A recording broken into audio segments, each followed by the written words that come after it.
ये कहानी है हरामी आलसी पुप्पो की। गांव के कोने में एक पुरानी सी चारपाई पर पुप्पो ढक्कन रोज ऐसे सोता था जैसे नींद उसका फुल टाइम प्रोफेशन हो। सुबह मुर्गा बांग देता, गाय रम्भाती और पूरा गांव जाग जाता। पर पुप्पो वो सपनों के अमेरिका में ऑलरेडी पहुंच चुका होता। लोग कहते थे ये लड़का नहीं, स्लीपिंग मोड का फीचर है।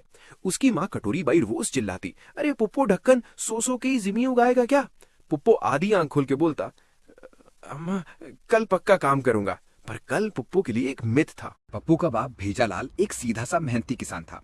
सुबह से शाम तक खेतों में सब्जी उगाता, मिट्टी से बात करता और बेटा को दूर से देखकर बस इतना कहता, बेटा ये एक दिन ये जमीन ही हमें जिंदा रखेगी।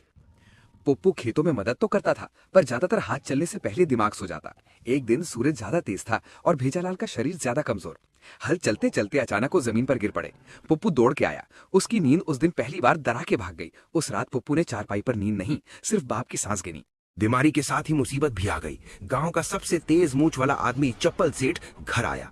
उसकी आवाज मीठी नहीं, पर फैसला कड़वा था। किराया नहीं आया, भेजालाल का काम खत्म, जमीन मेरी।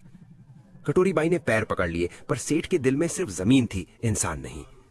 पप्पू चुपचाप मिट्टी उठा के देखता रहा। उस मिट्टी में उसके बाप का पसीना था और उसकी अपनी लापरवाही भी। उस रात पप्पू ने फैसला किया, चारपाई छोड़ के, गांव छोड़ के और अपनी नींद छोड़ के। सुबह वो एक छोटा सा बैग लेकर निकला। गांव के दोस्त बैटरी लो बंटी और गुड्डू गूगल हंसने की कोशिश कर रहे थे, पर आंखों में पानी था। कटोरी बाई ने बस इतना कहा, बेटा बड़ा आदमी बन जाए या ना, अच्छा इंसान जरूर रहना। अमेरिका पुप्पो के सपनों जैसा नहीं निकला। यहाँ सपने फ्री में नहीं मिलते थे। फैक्ट्री में काम, बिना एसी के पसीने और रात को थकान के साथ तन्हाई। बॉस वाईफाई अंकल सिर्फ काम बोलता था, पर पुप्पो के कान में सिर्फ बाप की आवाज गूंजती थी। रात को जब सब सो जाते, पुप्पो बाप की तस्वीर देखता और कहता, बापू अब मैं नहीं सोएगा। धीरे धीरे पुप्पो बदलने लगा।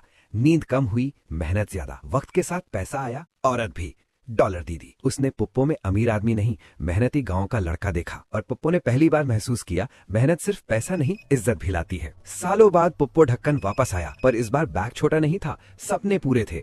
उसने वही जमीन वापस खरीदी जहां से सब छीना गया था। कटोरी बाई के आंसू इस बार दुख के नहीं थे और पुप्पो की चारपाई अब सिर्फ यादों के लिए थी। जो लोग जिंदगी में सिर्फ सोते रहते हैं वो सपने देखते हैं, पर जो उठकर लड़ते हैं वही पप्पू ढक्कन से हीरो बन जाते हैं।